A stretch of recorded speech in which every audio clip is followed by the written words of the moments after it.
Esse episódio não é recomendado para menores de 18 anos. Fala, meu povo, tudo bom com vocês? Sejam todos bem-vindos a mais um episódio do Preto e Azul, que é o nome deste podcast. Para você que está chegando aqui agora, meu nome é Felipe, eu sou psicólogo e hoje eu dou continuidade ao nosso especial de Halloween, que eu estou contando e fazendo análises de casos reais, de psicopatas reais e seus crimes. No episódio de hoje eu vou contar a história de Maribel, que é considerada a assassina de crianças, e o que é mais interessante na história dela é que ela é a primeira psicopata criança da história da Grã-Bretanha, do Reino Unido ou da Inglaterra, tendo cometido seus crimes horríveis quando ela tinha apenas 11 anos de idade. A história de Maribel já começa sendo bastante perturbadora, pois ela é filha de uma prostituta jovem e os relatos apontam que desde muito criança ela sofreu abusos físicos por parte dos clientes de sua mãe, com o consentimento de sua mãe. Muitas vezes a própria mãe dela ajudou os homens a abusarem dela. E o crime que ela cometeu, né, o assassinato que ela cometeu quando ela tinha 11 anos, fazendo duas crianças de 3 anos como sua vítima, aconteceu no verão de 1968.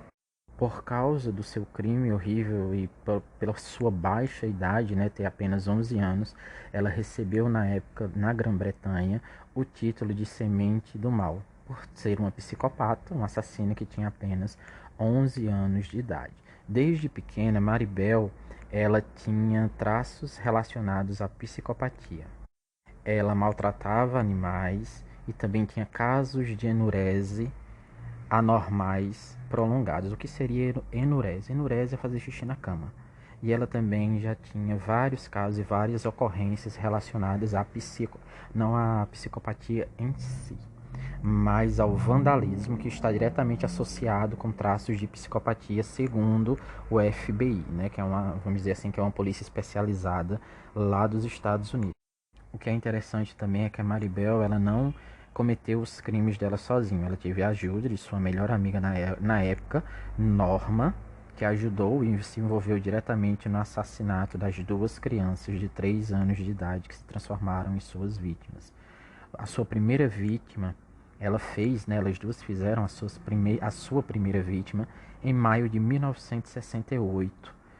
Na verdade, quando em um período, na verdade, de menos de 24 horas, elas agrediram nessa época, né, em maio de 1968, 4 crianças que moravam ali nas redondezas do local onde ela morava. Mas 10 dias depois desses ataques a essas 4 crianças, no dia 25 de maio, o corpo de um menino de 3 anos de idade, Martin Brown, foi encontrado dentro de uma casa abandonada, com sangue e saliva espumando pela boca do garoto que já estava morto na época. Outra coisa que é bastante interessante no comportamento da Maribel enquanto psicopata e enquanto criança é o prazer que ela tinha em fazer as pessoas sofrerem. Ela fez questão, ela e a amiga dela Norma fizeram questão de ir à casa da tia do menino que elas tinham matado e que foi encontrado na casa abandonada repetidas vezes e fazerem perguntas completamente indiscretas simplesmente pelo prazer de ver o sofrimento daquela mulher. Né? Elas faziam perguntas do tipo: você sente falta do Martin? Você chorou por causa dele? Esse tipo de pergunta era o que ela fazia, obviamente com a intenção de fazer com que a tia se recordasse de toda a atrocidade que foi feita e do estado em que o corpo do garoto foi encontrado. E a gente vê, né, o prazer que ela tinha além do matar. Ela causava nas pessoas uma dor, na verdade, psicológica, que fazia com que ela tivesse prazer psicológico também. E 2 dias depois do corpo do Martin ter sido encontrado, a creche local onde as crianças elas estudavam, onde elas ficavam, as crianças ali que moravam naquele local, foi vandalizada, foi destruída. E quando a polícia chegou no local, entre os destroços, entre as coisas quebradas, eles encontraram um bilhete que tinha sido escrito à mão e que zombava de toda a situação, principalmente da morte do garoto. E eles perceberam que o bilhete tinha sido escrito por uma criança, pois a letra era bastante infantil. E no bilhete estava escrito exatamente: nós, matamos, Martin, Brown, vão se fuder, seus bastardos. Mas obviamente que a Maribel e sua amiga psicopata não estavam satisfeitas e continuaram cometendo e planejando seus crimes 2 meses após a morte do garoto, né, em maio de 1968, na verdade no dia 25 de maio de 1968, o garoto Martin, logo após o seu enterro, 2 meses após, na quarta-feira, no dia 31 de julho, outro garoto de 3 anos de idade foi encontrado morto. O nome dele era Brian, ele era da mesma cidade, ele tinha desaparecido há poucos dias, há poucas horas, quando a irmã dele foi percebendo, né, que ele tinha desaparecido, foi em busca dele.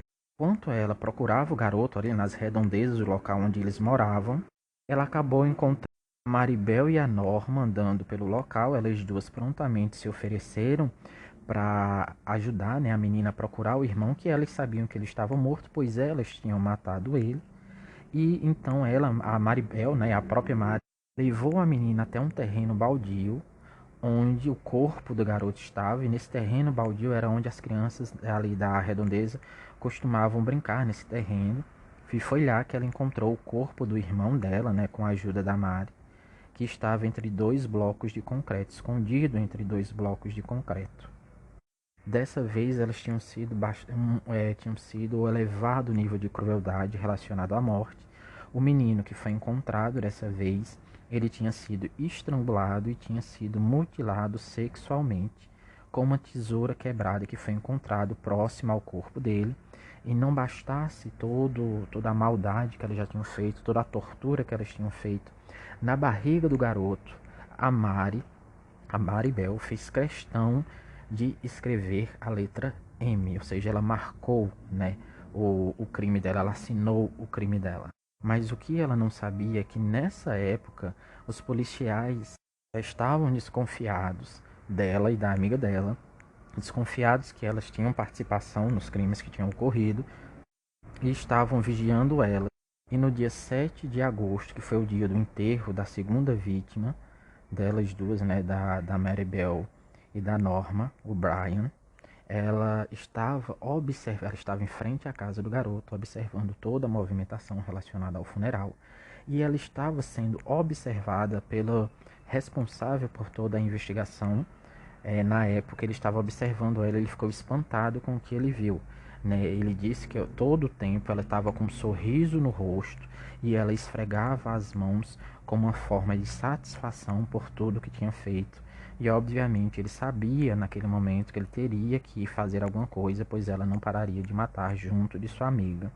Pouco tempo depois, a Maribel e a amiga dela foram levadas para a delegacia, foram interrogadas. Enquanto elas estavam sendo interrogadas pela morte do garoto Brian, as duas ficavam acusando uma a outra de ter cometido todo o crime.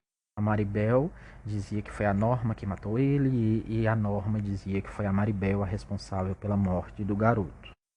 As duas psicopatas foram levadas a julgamento no mesmo ano, mais especificamente em dezembro do mesmo ano, e depois de 9 dias de julgamento, a melhor amiga de Maribel foi inocentada do crime, enquanto a Maribel foi rotulada pelos especialistas da época como uma psicopata ardilosa e sem remorsos, e ela foi condenada à prisão pelo resto da vida dela, coisa que não aconteceu.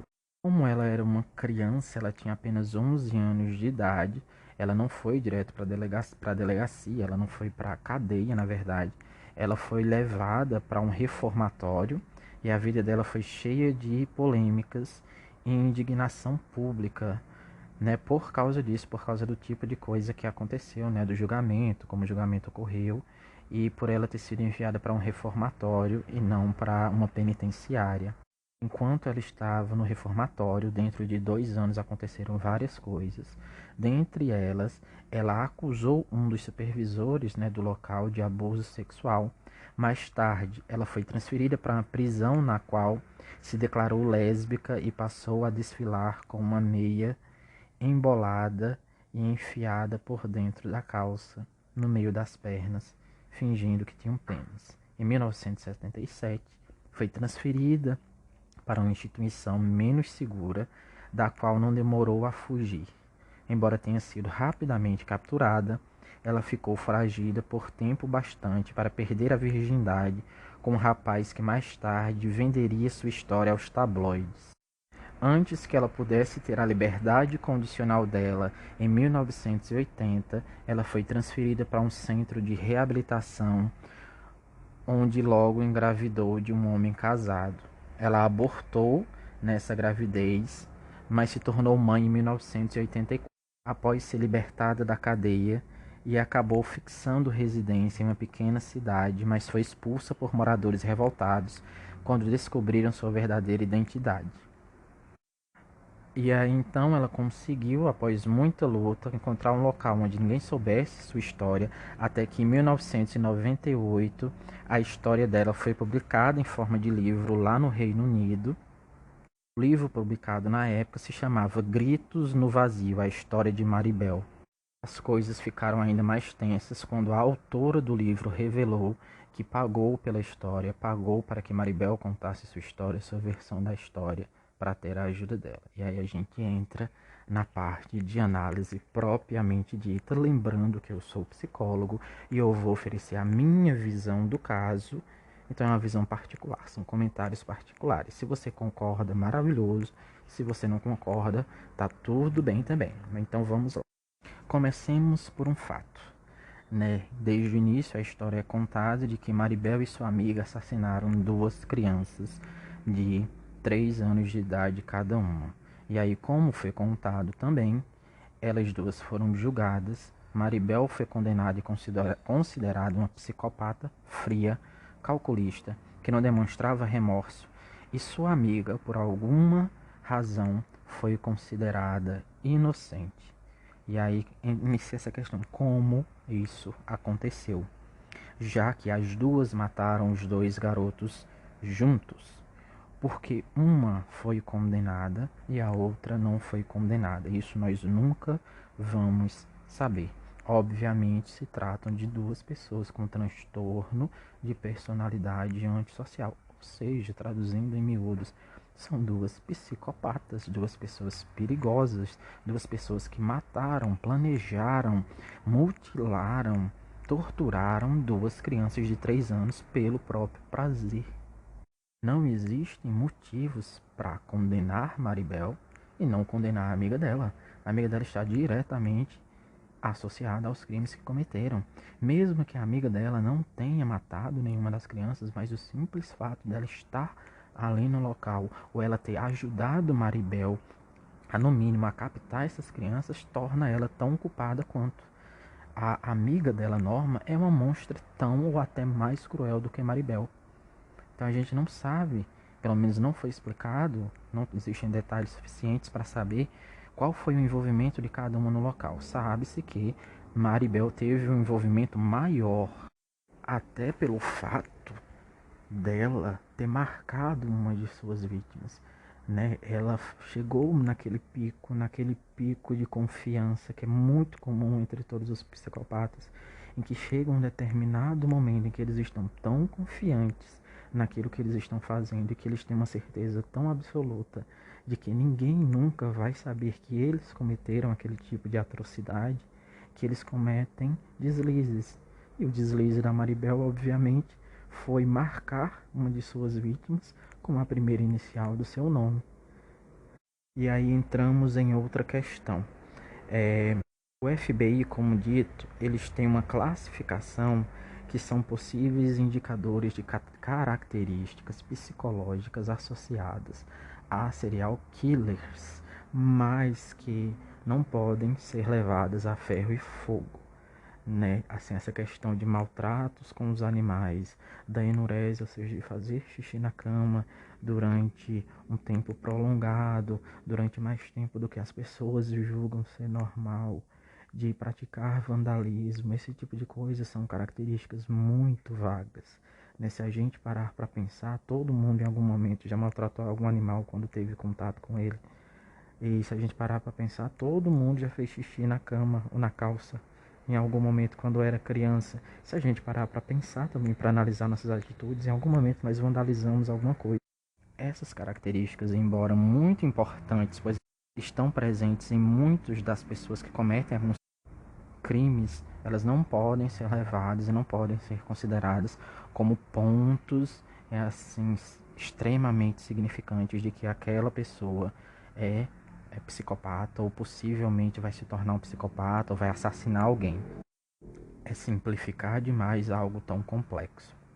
Nós nunca vamos saber o que de fato levou duas crianças, uma menina de 11 anos de idade, a matar duas crianças de 3 anos de idade. Psicologicamente, isso é uma coisa muito difícil de se ter esse tipo de resposta. Seria necessário anos de processo terapêutico, de análise dessa pessoa especificamente, da Maribel, e de toda a situação dela, de toda a situação de vida dela. E talvez, se isso tivesse sido acontecido, coisa que não aconteceu, muito provavelmente ninguém saberia realmente o que de fato levou ela a cometer esses assassinatos. Obviamente ela fez isso por prazer, porque ela tinha um prazer que ia além. O prazer dela não era só o de matar, mas o prazer dela, que ficou claro, né, nos relatos, era o de ver o sofrimento do outro. Então ela matava para ver o outro sofrer. Por isso que ela foi até a casa da tia de sua primeira vítima e ficou perguntando se ela estava sofrendo por causa do garoto, se ela sentia falta do garoto. E por isso que ela foi até o funeral do segundo garoto que ela matou. Ela não foi até o funeral do segundo garoto para ter certeza que ele estava morto, porque ela sabia que ele estava morto. Ela foi até o funeral do garoto porque o que dava a ela satisfação, o que dava prazer a ela relacionado a isso, era ver toda a dor e sofrimento que as pessoas que ficaram vivas estavam tendo.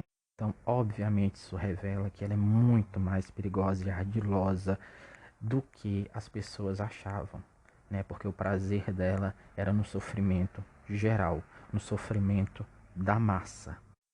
E obviamente que ela acabou encontrando durante o caminho dela outra psicopata, que ela fez aquele chamado Folia A2, né?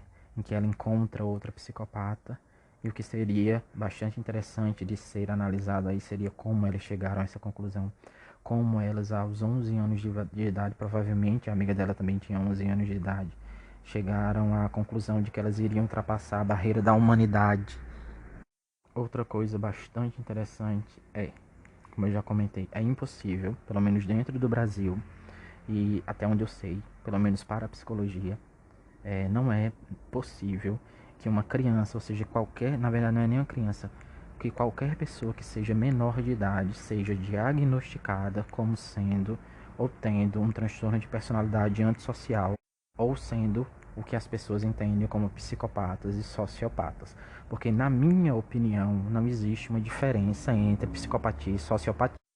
Para mim, todo psicopata é sociopata e todo sociopata é psicopata. Então, para mim, são sinônimos. Então, esse transtorno de personalidade social, ele engloba melhor toda a situação de vida dessas pessoas e quem esses sujeitos horrorosos, esses sujeitos macabros, esses sujeitos demoníacos que se alimentam da dor do outro são, né? E então Maribel, mesmo diante da lei, pelo menos da lei brasileira, ela não seria possível de ser enquadrada como psicopata. Como as coisas aconteceram na Grã-Bretanha, ela foi automaticamente associada à psicopatia, mas não poderia ser associada ao serial killer. Então ela é considerada uma psicopata, mas ela não é considerada um serial killer porque ela fez apenas duas vítimas. E os manuais, né, pelo menos que são seguidos do FBI, dizem que para você ser um psicopata, não um psicopata, mas um serial killer, você precisa ter mais de duas vítimas. O que é para mim de uma imbecilidade ser tamanho. Porque o simples fato de você ultrapassar a barreira da humanidade e matar uma pessoa, para mim já é o suficiente para você ser considerado uma pessoa psicopata, né? Vamos simplificar o assunto. No caso dela, as coisas são ainda piores, né? Porque se ela tinha 11 anos e aos 11 anos, em um intervalo pequeno de 2 meses, ela matou duas crianças. Se ela não tivesse sido pega, ela e sua amiga, o que teria acontecido durante todos esses anos, né? O inferno que não teria sido aquele local. Mas isso só foi possível, essa classificação só foi possível dela como psicopata. E para mim ela é um serial killer por causa do crime que ela cometeu. Como eu disse, não é possível se diagnosticar uma criança ou uma pessoa que tem menos de 18 anos, ou seja, que não seja maior de idade, como tendo transtorno de personalidade antissocial ou sendo um psicopata, né? Mas como ela e a amiga dela cometeram um crime, aí a coisa muda de figura, porque o crime está caracterizado e ela tem todas as características, porque ela torturou, ela mutilou, ela matou duas crianças pelo prazer de matar. Isso ficou claro. E como eu disse também, é um caso muito difícil de ser analisado, porque nós não temos nenhum tipo de informação a mais, né, dela. Né? O que a gente tem é sabe que ela foi presa, ela deveria ter sido presa, ficado presa para sempre, porque ela é um perigo eterno. A amiga dela saiu impune, ninguém sabe o porquê, não se foi explicado como duas assassinas, duas psicopatas foram desassociadas de um crime que elas cometeram, que elas estavam juntas o tempo todo, né? Mas são coisas que acontecem, que aconteceram por aí. A gente também tem que levar em consideração que nós estamos falando dos anos 60, né? Quando esses crimes aconteceram e as coisas eram completamente diferentes, né? A psicologia ela ainda não era tão utilizada, essas pessoas elas não eram submetidas a uma análise que deveria ser feita, né? Esses preceitos da psicologia forense eles ainda estavam sendo construídos, que faz com que essas informações sejam perdidas, mas ela está por aí, né? Provavelmente ela está por aí e existem muitas outras Maribel e outras amigas dela por aí fazendo coisas terríveis. Então é isso, minha gente. Esse foi mais um episódio, mais uma análise breve dentro do que a gente pode analisar.